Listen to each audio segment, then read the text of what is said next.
Merci, monsieur le journaliste. C'est une session essentiellement budgétaire. Mais avant de parler de la session, je vais d'abord exprimer ma douleur parce qu'il y a une catastrophe qui nous est arrivée dans ma circonscription, parce que je suis élu de la province du Lualaba, dans le territoire de Kapanga, et une forte pluie s'est abattue sur Kalamba et les environs, Kabaz et presque beaucoup de villages. Et nous avons perdu pratiquement l'hôpital général de référence, a été emporté, beaucoup d'écoles, beaucoup de maisons de particuliers et de commerçants ainsi que de pharmacies.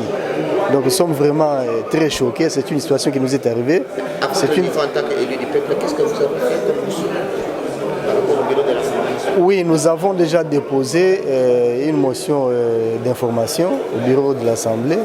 Et même nous avons amorcé quelques demandes par-ci par-là pour qu'on vienne en aide à cette population. Mais alors, cela étant, nous voulons parler de la session qui vient de se terminer. Et vous savez que c'est une session essentiellement budgétaire. L'État ne fonctionne qu'avec l'argent. Donc sans argent, tout est stérile.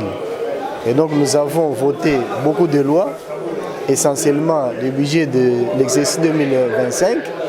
Et c'est un budget que nous espérons qui sera appliqué et que tout le monde va se retrouver. Parce que même aujourd'hui, vous voyez qu'on vient de terminer par cette session, par cette le même sujet. Donc il y a une certaine divergence entre l'Assemblée nationale et le Sénat. Et c'est ce qu'on vient d'aplanir maintenant. On espère, parce que ça a été revu à la hausse, on espère que ce budget sera mis en application et que même mon territoire va aussi se retrouver.